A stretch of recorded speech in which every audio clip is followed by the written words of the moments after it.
Hey guys, Kirk here from Kirk's Aquariums, bringing you another episode. Today we're going to just freestyle a little bit, talk about the 6-footer and how I got it set up and kind of what's going on and what changes that's been made and all that kind of stuff. So stay tuned guys. So I got this tank about 3 years ago, and it was basically, I got it at a really good price. It was secondhand, and the cabinet here was a bit banged up and it wasn't the black color that it is, and so I bought it and got it delivered to my house, luckily, and then basically I sanded it all back by hand, all the cabinet. It sat underneath my house for a good probably 3 months before I decided what kind of fish I wanted in there, what sort of setup I was going to do, all that kind of stuff. So I didn't really want to rush into such a big tank and then put fish in there that I would not like later on. And so I had a lot of people giving me their advice / opinions of what type of fish to stock in such a big tank like this. I mean, it's not even a big tank when you consider other people's fish tanks, but for me it's the biggest fish tank I've ever had. It's about 800 litres. It's 6 feet long by like 2.5 feet tall by 2.5 feet wide. So it's a little under 800 litres, but it's, give or take, it's around about 800 litres. So it was 3 years ago, and I did not know anywhere near as much about keeping fish and everything like that 3 years ago. It's amazing what you can learn in 3 years when you really want to. But basically, I set it up and I painted it all black. I put the little fish handles on it because I thought it would look cool. And basically just I really like tetras. I think tetras are a really good fish for advanced hobbyists, beginners. In general, tetras are a really good choice of fish. Mainly because of the colour and the schooling effect, but also for the most part, tetras are a pretty easy fish to keep.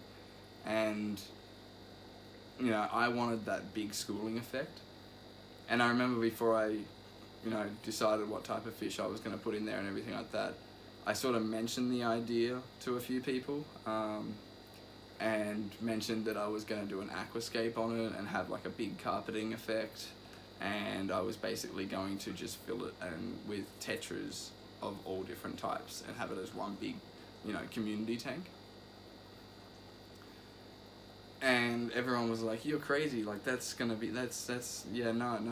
cost so much money, and that's gonna be so hard for you to do." And I was like, no, not really. I wanted to do this, and I made the decision and thought, no, because everyone's telling me not to do it, I want to do it. So I decided to, invest quite a bit of money in the substrate. I did buy the Oliver Knott substrate. I can't remember exactly what it's called now.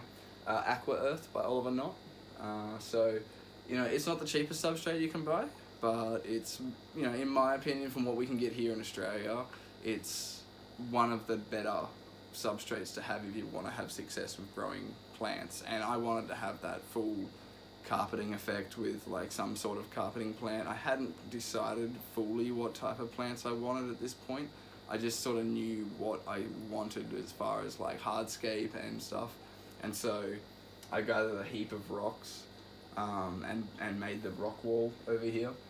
And that's sort of what I wanted. It's when, you'll see photos of the tank, when I first set it up and stuff like that, the rock wall's quite, you can see the rock wall quite well. But now it's a little bit overgrown. We've got a lot of plants in here, and, the Java fern's really taken off, and, it's you can't really see the rock wall, but, there's a lot of things that sorry about that. The lights decided to turn off, so I had them on a timer, and I forgot these two up the ascend were on a different timer, so my apologies for that. But as we were saying, basically decided to go with the tetras and started off with which one did I buy first? I'm pretty sure I bought the... Ooh. I think it was the Rummy Nose was one of my first ones. No, it wasn't. It was definitely the Black Phantom Tetras, actually, was what was the first fish to go in here. I went through a stage where I was buying 15 to 30 fish every single weekend for about 8 weekends straight. It was a lot of fish, and you know, I've lost some fish out of here, but there's still a lot of fish in this tank, and some of these fish haven't been in here like a great long time. Some of them have been in here from the start. Like some of these algae eaters have been in here for like, you know, pretty much from the start. They were even in their like another tank before I even bought this tank, so they've been in here for quite a while, about like, you know, 3 years plus another like year, 2 years in another tank. What else have we got? We got the lemon tetras, one of my favorite tetras as well. Look terrible in stores when you first buy them. They usually have like a real just dull silver look with not much yellow or red eye or anything like that. But I promise you buy like a good school of these guys and give them in like a nice planted tank and stuff like that, some good food. You'll get this nice golden yellow that comes out of them, and they'll really start to stand out from a lot of other fish because you don't see yellow in a lot of your tropical fish. So just an underrated fish, an underrated tetra, sorry, I should say. We got the Rummy Nose tetras, probably one of my favorite tetras of all time. Rummy Nose tetras, I don't have many left. I used to have a lot more, but Rummy Nose tetras really stand out from the rest because they are one of the more tighter schooling tetras, so they get really close to each other in a school, and you'll sort of see them go all the way up one end, turn around, and come all the way back the other end. So really cool tetra. A little bit more sensitive than like some of your other tetras, like your glow light tetra and like your lemon tetras. But you know, even a beginner realistically can have Rummy Nose tetras and have, you know, decent success with them. So you've got the Congo tetra, another underrated fish. Usually when you're going into, you know, fish stores or a local, you know, pet store, usually Congo tetras don't have much color in them, and they're usually quite small. But you give them 6 months and you get like a male and a couple of females, or you know, 2 males and 1 female or something like that. Really helps the male really turn on their color when they've got a female to impress. So a lot of people only buy males, and they actually usually miss out on that fish's like true potential, full-on color, because there's no female for that male to impress, so he doesn't really feel the need to turn on his full color. And yeah, so you always put a female in there as well, and you get the proper full-on color that comes out of the males. So, but the males get the nice orange strip that goes along the side of them, and they got real nice long flowing fins, and you know, they've got like a bit of a white like outline on their tail, on their tail fin, and it just really looks nice. They're just a bit bigger tetra too. You definitely want a bit bigger tank when they get full grown. They're quite a big tetra, if you can see him over there. So quite a decent sized tetra. We've got some longfin black widow tetras, really cool fish. Some people call them black skirt tetras. I think they're more commonly known as a black skirt tetra, but I like to call them black widow tetras because, you know, just they look really cool.